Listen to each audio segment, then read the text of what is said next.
mes chers amis, les habitués de la chaîne de télévision vidéo La Voix de la Vérité. Aujourd'hui, nous sommes le 14 avril 2020 et je m'apprête à lire pour à peu près tous mes lecteurs, une vidéo qui est importante, surtout pour les médecins, sur la résistance des antibiotiques. Comme elle est située exactement au lendemain de ma proposition, de traiter par une molécule originale de Sanofi, de traiter le Covid-19, la maladie qui fait des siennes en Tunisie et dans le monde entier, et que les milliers de morts se font par des centaines de milliers, hein, et que j'ai étudié au CHU de Toulouse, et que contrairement à l'avis général, la maladie virale n'est rien d'autre. Un virus est un virus, et que ce n'est pas le Covid-19 qui est en train de tuer, mais c'est surtout la surinfection, surtout chez les polymorbides. Donc j'amène quelque chose avec moi, entre autres, j'amène quelque chose avec moi, c'est un traitement. C'est une molécule originale de Sanofi. Hein?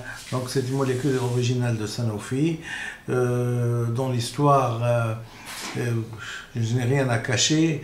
Je suis âgé de 70 ans et j'ai une grande expérience thérapeutique qui peut s'évaluer à une centaine de mille de gens que j'ai pu traiter à l'époque, depuis 1980, hein, où il y a eu deux périodes de ma vie. La première période de ma vie, elle s'est passée en privé, à Tebourba, à 30 km de Tunis. Et à 30 km de Tunis, où je suis resté 14 ans, où j'ai bien travaillé, j'ai pu fonder une famille, j'ai pu avoir de l'argent et tout. Et après, il y a eu une chute du cabinet inexpliquée, puisque j'avais des résultats, de très bons résultats avec mes malades. Mais le problème, c'est que, à force de lire mes ordonnances, qui se comptaient par une trentaine, quarantaine par jour, hein, les préparateurs de pharmacie ont appris certaines symptomatologies, m'ont appris ma façon de traiter, ma façon de donner des antibiotiques, ma façon d'associer, et ils se sont mis à appliquer la médecine directement du comptoir de la pharmacie aux malades. Ce qui a fait chuter ma clientèle, où je suis arrivé à ne plus joindre les deux bouts pour mes 4 enfants. J'étais obligé, au bout de 4 années d'attente inespérée, de reprendre la flamme du cabinet et de pouvoir servir comme mon diplôme me le permet, de servir les gens avec les textes et la légalité de la médecine. Non, on a préféré faire du trafic de médicaments. C'est amputer le médecin de sa visite médicale, et donc de son examen, et deviner, l'art divinatoire au comptoir de la pharmacie. Et ceci a été fait par les 3 pharmaciens de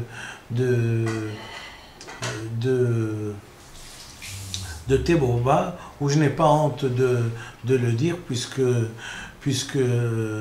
je me suis présenté à la justice et j'ai présenté un procès, lequel d'ailleurs, l'image parce que, lequel d'ailleurs, j'ai perdu le procès devant ces 3 pharmaciens qui ont continué à faire qui ont continué à faire ce qu'on appelle pour les légumes du direct de l'agriculteur, du direct de l'agriculteur au client.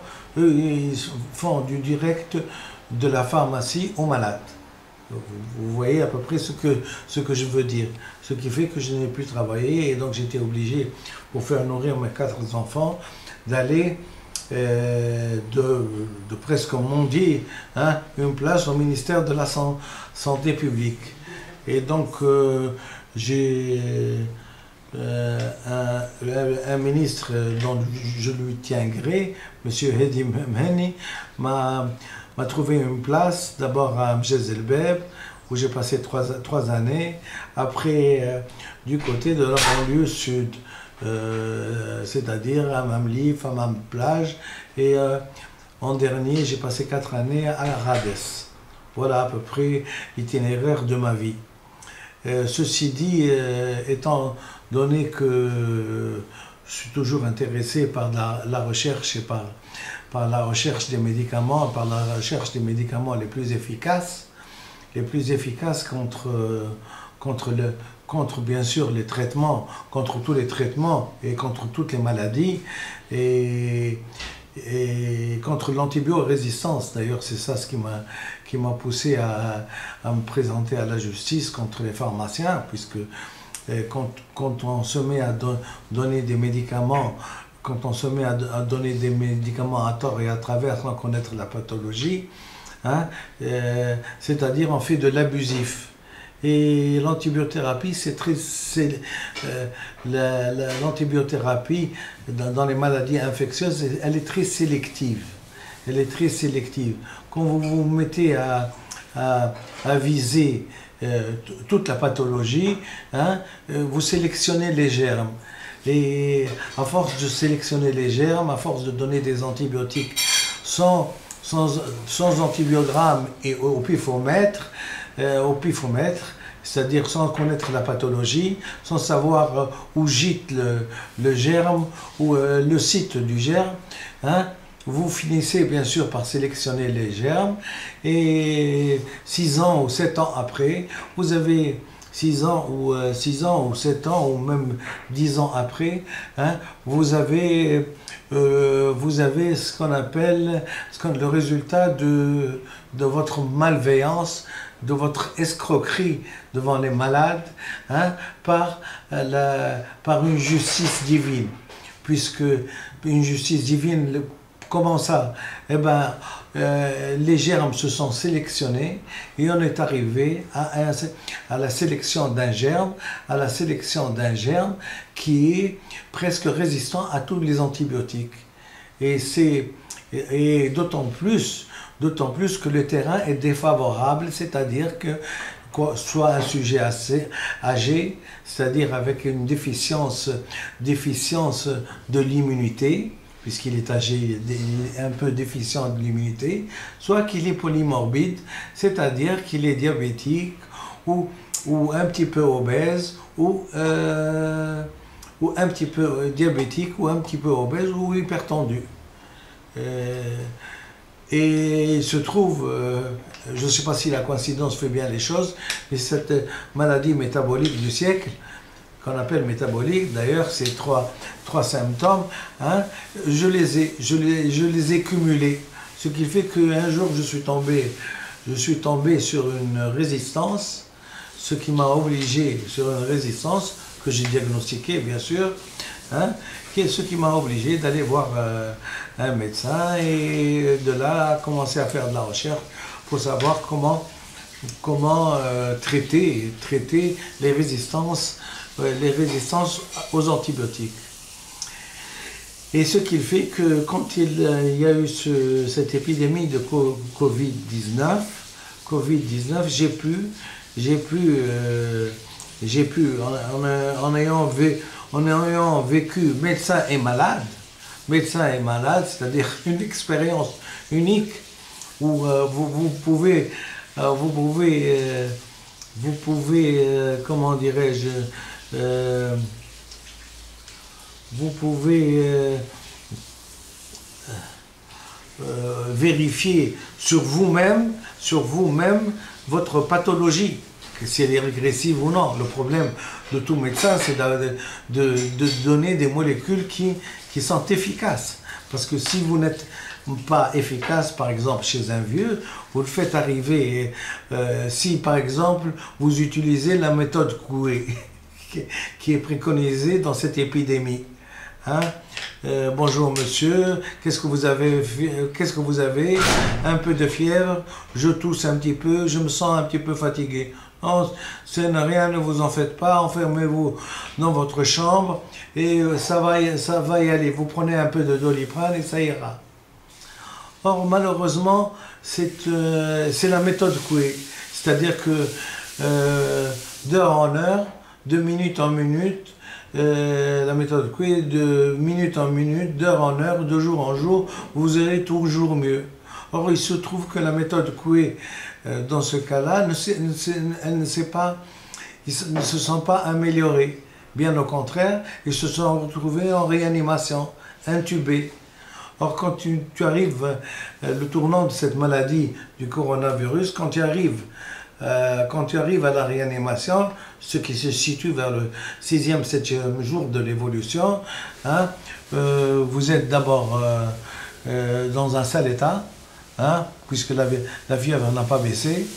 Vous avez, pendant 7 jours, vous êtes dans un sale état puisque vous avez maigri, vous êtes asthénique, vous avez de l'inappétence, hein, parfois des sueurs, vous avez une perte du goût, des toux sèches, quinteuses et vraiment étouffantes presque, puisqu'elles sont tellement successives vous avez presque envie de vous dire, mais j'ai envie de mourir en fin de compte, hein, à force de tousser. Hein? Oui, le coronavirus n'est pas aussi bénin que ça. Hein?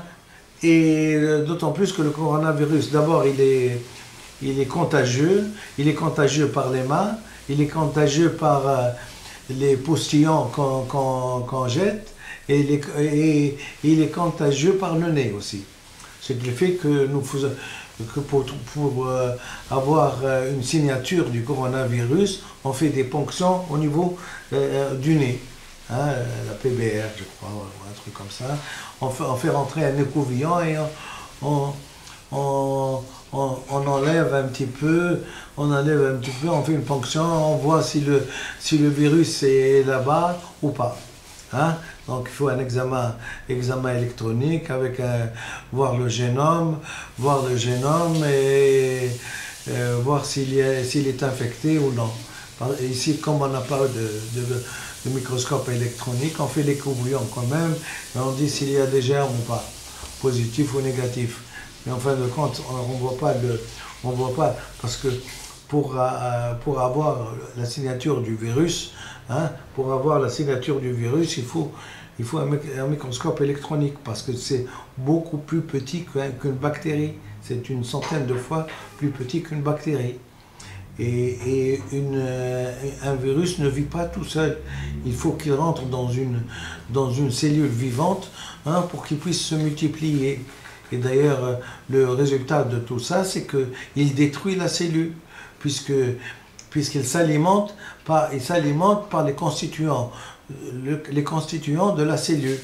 Hein, ce qui fait que quand on a le nez bouché, il se peut très bien que notre germe, qui est très toxique et nocif, hein, se multiplie, on perd l'odorat et après on engloutit un petit peu ces crachats et on se retrouve avec une pneumopathie invasive. D'ailleurs, rien qu'hier, sur LCI, un radiologue que j'ai apprécié beaucoup d'ailleurs, nous a donné des images très coloré, hein, de l'invasion du coronavirus au niveau des branches. Et on a vu comment au niveau au niveau de la trachée, au niveau des branches et au niveau des bronchioles, et comment il polissait les alvéoles, hein, qui étaient colorées en bleu, et il les rendait comme, c'était une pneumopathie, le poumon devient comme poli. S'il devient poli, c'est que c'est-à-dire polissé. S'il devient poli, c'est qu'il n'y a plus ce qu'on appelle le transfert de l'hématose. L'hématose qui est bien sûr le transfert de l'oxygène vers le sang et vice-versa, le carbone, et vice-versa. Hein, une entrée d'oxygène et une sortie de gaz carbonique. Voilà à peu près. Le coronavirus, il a cette manie, excusez-moi le terme, c'est pas très médical, il a cette manie très salope, c'est que il vient justement au niveau de l'hématose et il polie les membranes qui sont responsables de ce transfert d'oxygène et de gaz carbonique, hein, et il asphyxie le malade. Il asphyxie le malade. Le malade, en marchant, en s'oxygénant pour marcher, pour consommer de l'oxygène, il risque de tomber, parfois de mourir. Et les vieux, j'ai vu des vieux être ramenés à 4. Hein. Vous voyez un petit peu jusqu'où ça va. Mais tout ça, c'est le résumé un petit peu de ce qui se passe au fond, l'éthiopathogénie, de ce qui se passe au fond au niveau du poumon. Parce que, je vous répète, et d'après M. Armango, que je salue et paix à son âme, qui est un infectiologue à Toulouse, et qui m'a enseigné il y a déjà 30 ans, hein, au CHU de Rangueil, avec M. Auvergnat. Il nous a bien expliqué d'abord la résistance aux antibiotiques, et deuxièmement, il nous a expliqué le cycle viral et de la bactérie et du virus, et il nous a bien dit que le virus est un virus, qu'en lui-même il n'était pas toxique, mais sa toxicité vient du fait que quand il rentre dans une cellule, il la détruit. Et il la détruit du fait même que son génome va détruire le noyau, soit cellulaire, le noyau de la cellule. Et donc, une fois que les constituants de la cellule sont détruites, la cellule, elle est détruite elle-même. Et donc, elle devient impotente pour faire son rôle de transfert d'oxygène. Voilà à peu près tout ça. Se surajoute bien sûr, puisque la fragilité et l'immunité étant baissées par ce virus, hein, se surajoute la surinfection au pneumocoque. Donc ce sont plusieurs étapes qu'il fallait voir en même temps pour comprendre un petit peu ce qui se passe exactement dans le poumon. C'est-à-dire une infection virale, hein, une invasion virale du poumon, une invasion des alvéoles, hein, une impossibilité de transfert d'oxygène et une surinfection du pneumocoque. Donc le traitement n'est pas comme est en train de le dire le grand professeur de Marseille, hein, le grand professeur de Marseille qui associe la névaquine avec le Zithromax. Hein, je ne suis pas contre le Zithromax, mais la névaquine, je ne vois pas un antipaludéen de synthèse agir sur le virus ou agir sur le pneumocoque. Donc, il y a eu beaucoup de morts. Du fait même que la névaquine ou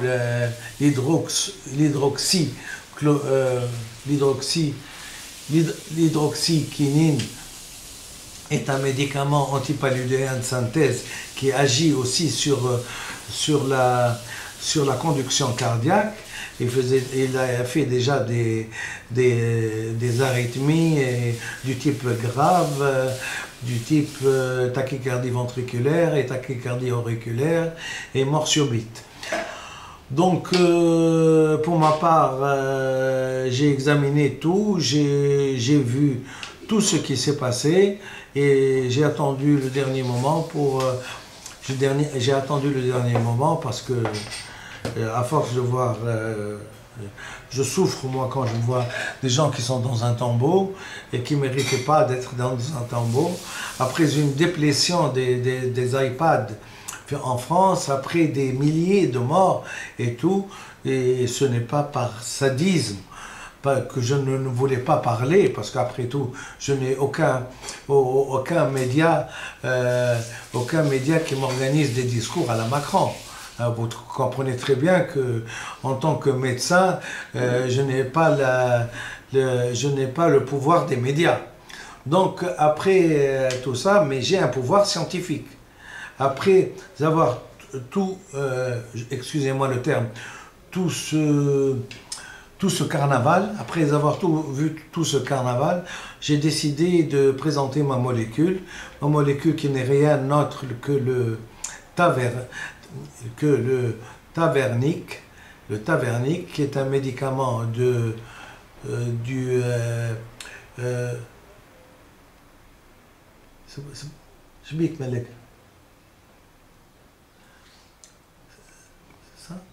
c'est Tavernic, qui est un médicament de laboratoire à Sanofi. Et donc j'ai écrit d'abord, je me suis présenté à Sanofi Tunis, où j'ai enregistré la découverte contre le coronavirus. Après, j'ai présenté mes documents officiels au ministère de la Santé publique. Et vu que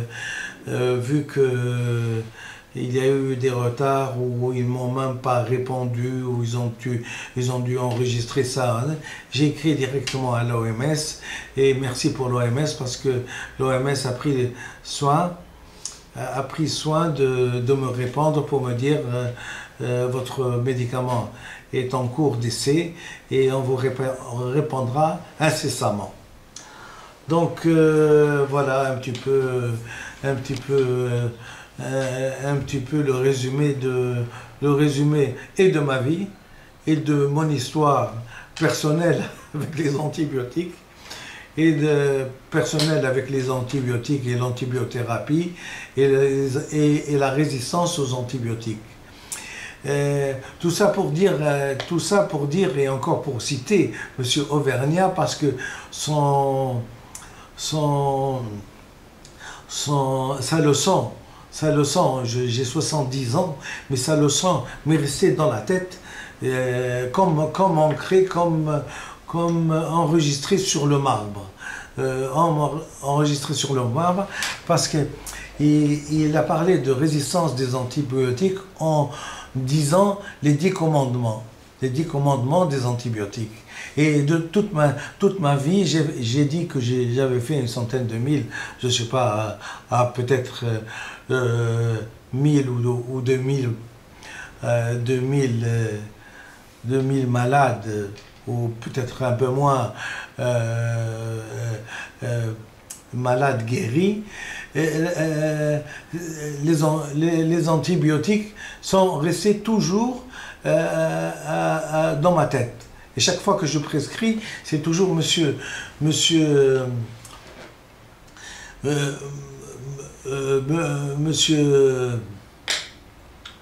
Armango et monsieur Auvergnat qui étaient à côté de moi pour rédiger avec moi l'ordonnance. Et c'est pour ça que c'est pour ça que je leur suis reconnaissant, comme d'ailleurs je le suis reconnaissant à M. Bazex qui a présidé pour moi la thèse sur les mycoses cutanées dans un service de Bazex. Et d'ailleurs, je profite pour le moment pour lui passer un petit bonjour pour le jeune, parce que je pense que le vieux, il était déjà avancé dans l'âge. S'il est vivant, c'est encore mieux. Je lui passe donc un grand bonjour. Et s'il est mort, paix à son âme. Mais quant au jeune, je pense qu'il est vivant et qu'il est certainement chef de service dans la clinique de Purpan en dermatologie. Je lui passe un grand bonjour. Et aussi M. Auvergnat. Bon, ceci pour dire, passons aux choses sérieuses, pour vous lire justement lutter contre l'antibiorésistance. Les 10 commandements. Alors, lutter contre l'antibiorésistance, les 10 commandements. Alors, je vais lire et je vais relire en vous photographiant exactement ce que j'ai envie donc la caméra elle viendra ici pour vous lire aussi, parce que c'est important. Lutter contre l'antibiorésistance, les 10 commandements. L'évaluation initiale tu standardiseras. Donc tu vas avoir un standard. C'est une infection ORL ou une infection urologique ou une infection pulmonologique ou une infection osseuse, etc. Donc l'évaluation initiale tu standardiseras. Le terrain, scrupuleusement, tu évolueras.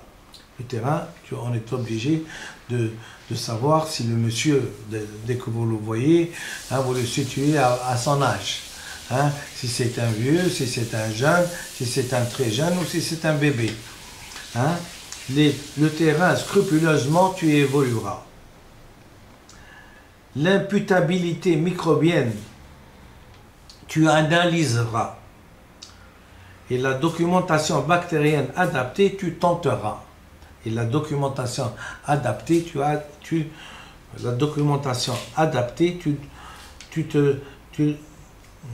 documentation bactérienne adaptée, tu tenteras. À la question de l'antibiothérapie, est-elle nécessaire, tu répondras. Oui, parce que parfois, quand c'est une grippe légère, et quoique je n'ai pas beaucoup l'habitude de sous-estimer une grippe. Parce qu'une grippe, elle est... Bon, mais si on est sûr que c'est une grippe, donc, à la question de l'antibiothérapie, est-elle nécessaire, tu répondras. Oui, parce que si elle n'est pas nécessaire, elle sélectionnera des germes et donc on rendra la flore bactérienne de plus en plus résistante à l'antibiothérapie.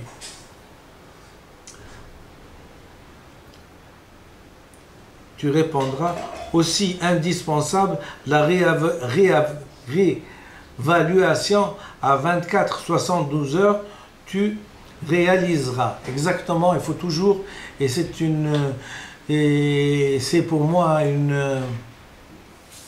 j'ai tellement bien appris les 10 commandements que c'est pour moi une nécessité absolue de suivre l'évolution de la fièvre, si elle baisse ou non, l'évolution du monsieur, s'il reprend ou non, parce que ce n'est pas un problème, c'est aigu, ce n'est pas un problème d'année ou de mois, mais c'est un problème de jours. Il faut voir absolument si le sujet reprend souffle, réapparaît. C'est comme quelqu'un qui est inondé, et qui cherche à sortir de l'eau pour respirer. Voilà. C'est pour ça que à la question de l'antibiothérapie, est-elle suffisante? Tu répondras aussi. Tu répondras aussi. à une indispensable réévaluation à 24-72 heures, tu réaliseras.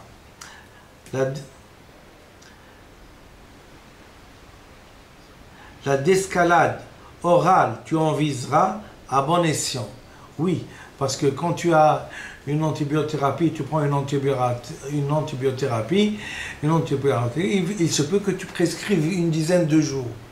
Après tu t'aperçois que le sujet va bien, hein, qu'il n'a plus de germes, qu'il n'a plus de fièvre, qu'il est en bon état, qu'il a repris l'alimentation, qu'il peut donner du surplus, faire du luxe avec les antibiotiques. Ce n'est jamais bon. Juste le nécessaire, pas moins, pas plus. Juste le nécessaire. En général, c'est 7 jours. Au bout du 8e jour, on peut envisager, surtout s'il n'est pas vieux, il est bon et tout, au bout de 7 jours, il est rétabli. Disons que s'il est vieux, au bout de 10 à 12 jours, il se rétablit. De toute façon, vous avez le problème de l'asthénie, hein, et donc de la fatigue, qui est toujours là pour vous guider sur le bon fonctionnement, et la reprise de la bonne santé chez un jeune comme chez un vieux. Il ne faut jamais laisser seul ou lui dire vous vous rétablirez tout seul. Le rétablissement tout seul, c'est le bon Dieu. Ça, nous sommes toujours là pour réévaluer l'antibiothérapie. Alors on te dit en 24-72 heures. Donc c'est la nécessité des gens qui traitent le Covid de prendre et d'avoir le téléphone sous la main. Comme ça, s'ils n'ont pas eu le temps, après 24 heures, après 48 heures, 72 heures, ils téléphonent. Il faut qu'il téléphone pour voir si la fièvre a baissé, si le sujet il se sent bien, s'il n'a pas fait une infection, comme on dit, sur une bactérienne, et s'il n'a pas empiré, si l'invasion du pneumocoque par le Covid, hein, par le Covid et par le pneumocoque n'ont pas envahi ses poumons. Et donc, il s'achemine vers une réanimation qui ampute ses chances de survie, hein, de 50%, et je suis de 50 à 60%, je pense, et même 70%. La posologie et voie administrative, tu adopteras, et la durée du traitement, tu raccourciras. Oui, parce que les antibiotiques peuvent être par voie injectable quand le sujet n'arrive pas à avaler, hein, ou quand vous voulez être sûr d'être efficace à 100% et immédiat, hein, dans le sang pour que l'antibiotique arrive dans un site qui est difficile à atteindre. Par exemple, d'ailleurs, les sinus et la cornée, hein, toute la vie durant, et ils sont bien agités et ils sont bien abrités et ils subissent tous les antibiotiques qu'on subit toute la vie, mais comme ils sont bien cachés, hein, ils développent des résistances. Et c'est pour ça que le coronavirus qui vient du nez, hein, quand il descend au niveau du corps, hein, il fait des dégâts. Bon, donc, la posologie et voie administrative, il est bien entendu que si vous lui donnez par exemple 3 jours d'injection je sais pas moi, de totapène ou de amoxicilline ou quelque chose, et qu'il se rétablit, hein, même qu'il se rétablit, qu'il ne soit pas vieux pour aller vers le tavernique, il est bien entendu que vous allez réduire les injections et vous allez lui donner un traitement en ambulatoire. Et ce traitement en ambulatoire, il en sortira guéri et il vous bénira. Tous les échecs thérapeutiques, tu te documenteras et l'avis d'un spécialiste, tu demanderas. Et l'avis d'un spécialiste, tu demanderas. Donc je suis en train de suivre ce que j'ai fait d'ailleurs. Hein. J'ai demandé un avis d'un spécialiste hein, au bout de quelque temps. Je n'ai pas honte de le dire et c'est ce qu'il m'a appris ma médecine. Je suis en train de voler personne. Hein. J'ai payé ma consultation comme il se doit et mon diplôme de médecin me permet de prescrire à bon escient tout ce que je désire et tout ce que j'ai envie de faire comme essai thérapeutique en m'entourant bien sûr avec des spécialistes chevronnés pour que si jamais il y a un problème d'un insuffisance rénale ou d'un type en insuffisance respiratoire aiguë et tout, on puisse le prendre en charge en réanimation. Parce que j'arrête toujours à la réanimation parce que ce n'est pas mon domaine. Tu demanderas, et en faisant tout cela, du bon usage, tu favoriseras en promotionnant une vision,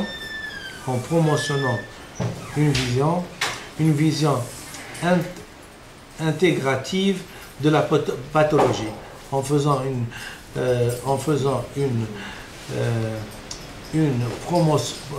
promotionnant une vision intégrative de la pathologie. Voilà ce que j'avais à vous dire. Je suis content qu'il me reste 26 minutes pour vous lire en noir sur blanc ce que j'ai lu.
Donc lutter contre les antibiorésistances. Les 10 commandements, l'évaluation initiale du standard, l'évaluation initiale tu standardiseras. L'évaluation initiale, tu standardiseras. Premier commandement. Hein. Le terrain, scrupuleusement, tu évolueras. C'est le deuxième commandement. L'imputabilité microbienne,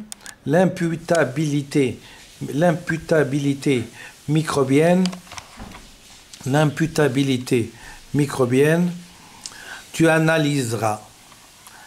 La documentation bactérienne adaptée, tu tenteras. À la question de l'antibiothérapie, est-elle nécessaire, tu répondras.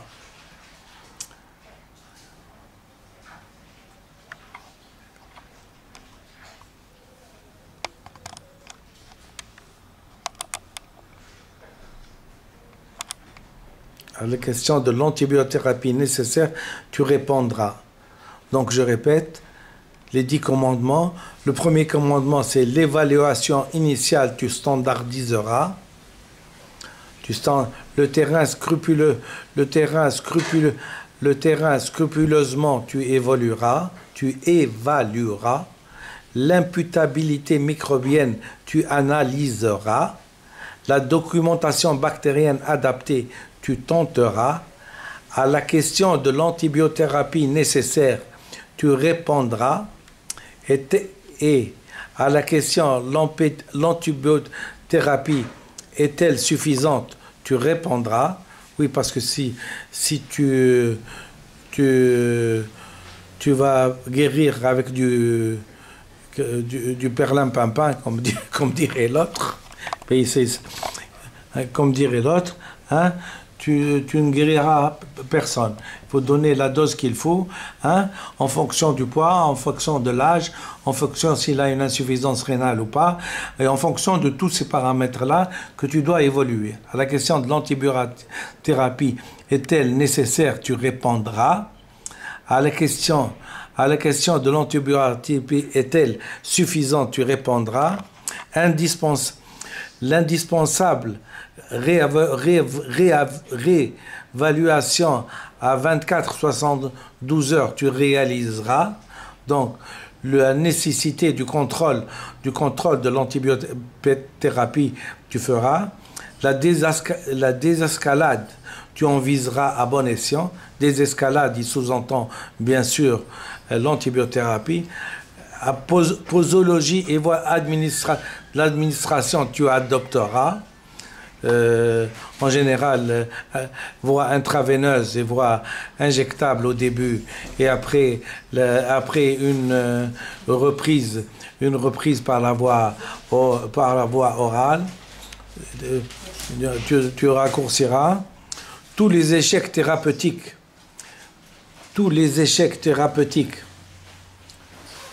tu te documenteras, et l'avis d'un spécialiste, tu demanderas. Parfois, l'avis d'un spécialiste s'impose. En faisant tout cela, le bon usage, tu favoriseras en promotionnant une vision intégrative de la pathologie, tu le feras. Voilà à peu près ce que j'avais à dire. Voilà à peu près ce que j'avais à dire. Je suis content. Je vous lis. Alors, rapidement, bien sûr. Lutte contre l'antibiothérapie, les 10 commandements. Évaluation initiale, tu standardiseras. Le terrain scrupuleusement, tu évolueras. L'imputabilité microbienne, tu analyseras. La documentation bactérienne adaptée, tu tenteras. À la question de l'antibiothérapie, est-elle nécessaire, tu répondras. À la question de l'antibiothérapie, est-elle suffisante, tu répondras aussi. Indispensable, la réévaluation